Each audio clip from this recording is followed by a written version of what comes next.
두 번째로 오늘 혹시 여러분들 들으면 좀 충격적일 수도 있고 저 사람이 드디어 미쳐가는구나 라고 생각할 수 있는 얘기를 제가 좀 하나 하려고 합니다. 우리나라는 토지 공개념이라고 하는 헌법에 도입되어 있는데 실제로는 공개념을 도입한 제도가 거의 없습니다. 그냥 개인 땅, 절대적인 개인 소유인 것처럼 이렇게 실제로 취급되고 있죠. 땅 사면 다 100% 내 거, 뭐 이런 절대 내 거 이런 게 있는데 소유권은 인정해도 기본적으로 토지는 우리 모두의 것이다. 국가의 것이다. 그런 거죠. 그런데 이 토지 소유로부터 얻어지는 그냥 불로소득, 노동하지 않고 소유했다는 사실로부터 얻어지는 소득이 건물까지 합쳐서 한 410 몇 조, 토지뿐만 하면 300조가 넘는다고 합니다. 근데 여기에 대해서 과세가 제대로 이루어지지 않고 있죠. 그래서 이게 지금 GDP 기준으로는 뭐 0.78% 정도에 불과하대요. 전 세계에서 가장 낮은 수준. 세금을 안 내고 있는 거죠. 보유세를. 그래서 이거를 좀 고쳐서 국토보유세를 신설하자. 국토보유세를. 지금 이 우리나라 부동산 보유 현황을 보면 이 개인의 10% 정도가 66%의 토지를 갖고 있고요. 법인은 전체 법인의 1%가 75%의 토지를 갖고 있다고 합니다. 여러분 소수가 다 갖고 있는 거죠. 여러분들은 땅 좀 가지고 계신가요? 땅 있어요? 있는가 봐. 저도 조금 있어요. 집 대지 지분. 근데 이런 건 뭐 땅이라고 하기도 어렵죠. 그런데 이 소수가 이걸 가지고 있는데 여기서 생기는 불로소득이 너무 많다. 근데 현재는 이 보유함으로 인해서 내는 전체 세금 이게 토지 자산 가격이 현재 통계로는 한 6,500억 정도 된다고 합니다. 6,500조. 이제 헷갈립니다. 억과조를 개념이 있어요. 6,500조 정도 되는데 여기에 지금 현재 보유세로 1년에 내는 게 얼마냐면 종부세 2조, 재산세 5조 요 정도라는 거예요. 세금을 거의 안 내는 거죠. 엄청난 부동산 이익을 얻으면서. 그래서 이거를 한 15조 원 정도 더 걷게 설계를 해서 국토 보유세를 만든 다음에 이거는 오로지 기본소득용으로만 쓰기. 기본소득 목적세 형태로 만드는 거죠. 그러면은 이거를 전 국민한테 한 30만 원, 연 30만 원 정도 지급하는데 일단 초보적으로 이걸 시작한 겁니다. 국토 보유세를 신설하고 거기에 따라서 일정한 세를 내고 연 30만 원씩을 1인당 받는데 이렇게 하게 되면 대개 95% 정도는 자기가 낸 것보다 더 받습니다. 자기가 낸 것보다. 이미 내고 있는 재산세 뭐 이거 다 합쳐서 그거보다는 조금 더 내고 받는 게 훨씬 더 많아요. 95%. 약 5%는 손해를 보게 됩니다. 주로는 부동산 뭐 집 1000채 가지고 있는 사람 아세요 혹시? 상당히 많습니다. 집 100채 이상 있는 사람도 상당히 많아요. 한 채 한 채 사모았다. 그 유명한 얘기 아닙니까? 재벌은 말할 것도 없죠. 이게 비업무용 부동산 취득을 금지 안 하다 보니까 막 부동산 사서 투기하고 있죠. 그래서 이런 것들을 좀 막기도 하고 자산 불균형이 워낙 심각하니까 이것들을 조금만 조정하자. 그래서 국토 보유세 신설하고 그건 기본소득 목적세를 해가지고 전 국민한테 n분의 1로 나눠주면 조금씩 아마 이 불평등이 조정될 수 있을 거다라는 거 하나 하겠습니다. 이제 부동산에 관계된 거 하나만 더 말씀을 좀 드리면 저는 이제 그런 걸 하고 싶죠. 주식 백지신탁제라고 하는 게 있습니다. 그죠? 국회의원들. 왜냐면 그거 가지고 혹시 국회의원 권한을 이용해서 주가 조작하거나 이익을 보면 안 되니까. 모든 국민들이 받아들이죠. 근데 왜 주식은 되는데 부동산은 안 될까? 꼭 보면 고위공직자들이 부동산을 많이 갖고 있습니다. 그래가지고 그 부동산 때문에 정책을 이상하게 만들어요. 자기 혜택 보기. 그래서 그런 것들을 원천적으로 차단하기 위해서 부동산 백지신탁제를 도입했으면 좋겠습니다. 어떠세요? 부동산을 일정 직급 이상의 고위공직자는 공직에 취임함과 동시에 비업무용 요거는 전부 다 팔든지 백지로 다 맡기고 돈으로 나중에 찾아가라. 이러면 그럼 누가 그러겠죠. 나 부동산 많은 사람은 그럼 관료하지 말란 말이냐? 꼭 필요한 거 쓰라는 거예요. 꼭 필요한 거. 필요한 거 말고 아니면 팔아라. 그거 가지고 투기하고 그러니까 안 그러면 공직 안 하면 되는 거 아니겠어요? 그죠? 약간 좀 심한 조치 또는 계획이라고 할지 모르겠는데 이런 심각한 제한을 가하고 근본적인 대책을 만들지 않으면 이 나라의 문제를 해결할 길이 없습니다. 그런데 그런 건 있죠. 못할 거다. 말만 할 거다. 근데 저는 할 수 있습니다.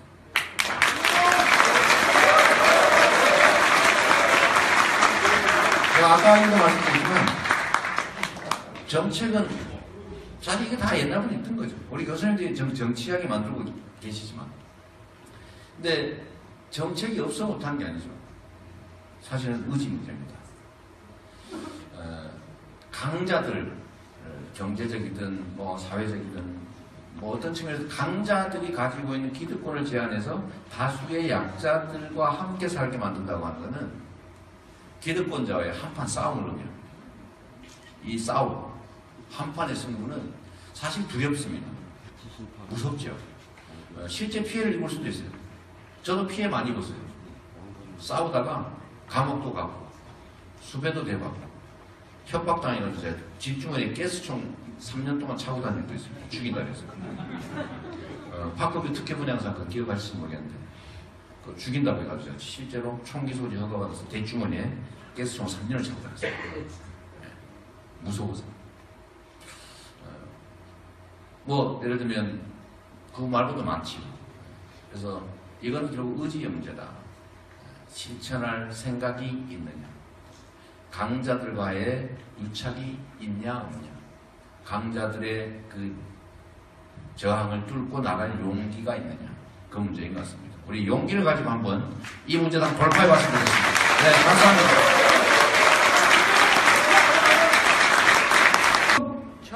청! 여러분 역시 깨끗한 청을 좋아하시는군요. 청 한번 올려주세요. 청!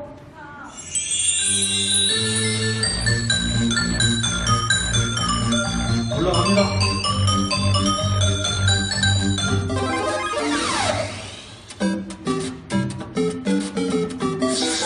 네. 토지주택 관련해서 토지 배당 관련해서 됐습니다. 이제 세 번째 이 문제 관련해서는 우리 이재명 표 정책이라고 해도 다름이 없을 것 같습니다. 새롭게 준비해 주신 우리 전광석 교수님께서 말씀해 주시겠습니다. 뜨거운 박수로 환영해 주십시오. 예, 안녕하십니까. 대구 가톨릭대학에 근무하고 있는 전광수라고 합니다. 여러분 잘 아시지만 이재명 시장님은 이 금기에 도전하시는 분 같아요. 최근에 이제 계속 그랬는데 예를 들면 아무도 뭐 무서워서 탄핵 말 못할 때 탄핵해야 된다 했더니 또 말씀하신 대로 그렇게 진행되고요.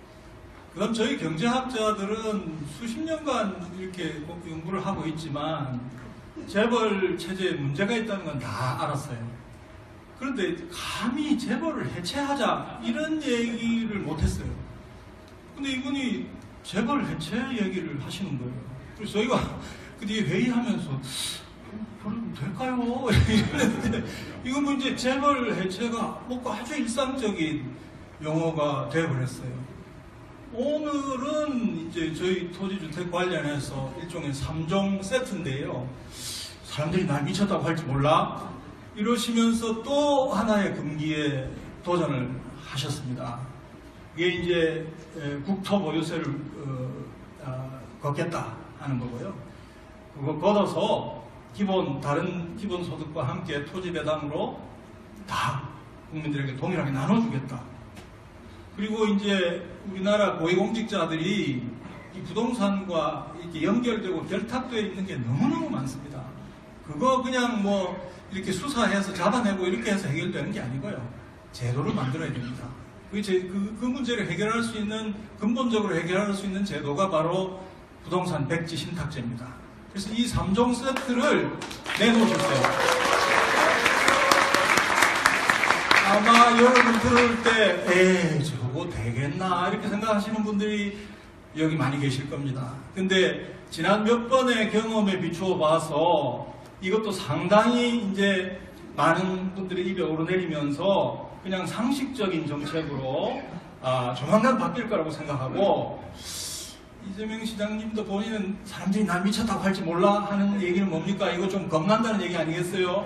근데 오늘 이렇게 많은 분들 앞에서 내가 반드시 하겠다고 말씀하셨어요. 여러분들이 다 들으셨어요. 저는 개인적으로 이재명 시장님을 대통령을 만들어야 될 이유가 분명합니다. 이재명 시장님이라야 이 3종 세트를 할 수 있다고 생각하고요.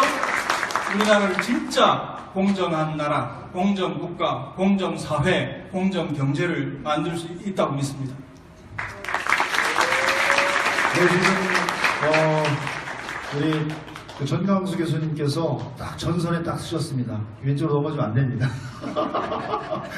왜냐하면 이게 이제 그 선거가 아니라서 정책을 가지고 논하기 때문에 아주 그 좋으신 말씀해 주셨고요. 이 문제는 오늘 처음으로 여러분께 드리는 말씀이라서 정책의 이해도나 이런 부분들이 깊진 않아가지고 질의가 없으시면 질의 있으세요?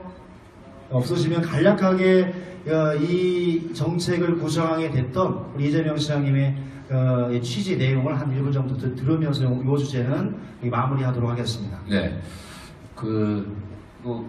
정광수 교수님 지금 경계선에 아슬아슬하게 걸리신 것 같아요. 사전선거운동. 저는 동의하지 않았습니다. 네, 이런 거 하면 좋겠다.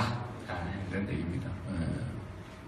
선거에 관련해서 얘기하면 또 선거법 위반 논란이 생길 수도 있어서 그건 조금 조심해야 될 것 같고요. 내가 국민의 한 사람으로서 또 정치인의 한 사람으로서 하고 싶은 일 중에 하나가 있는 겁니다. 그건 뭘 하더라도 해야 될 일이니까 하는 거죠. 우리나라에 사실은 이걸 미리 도입을 시도했던 분이 있어요.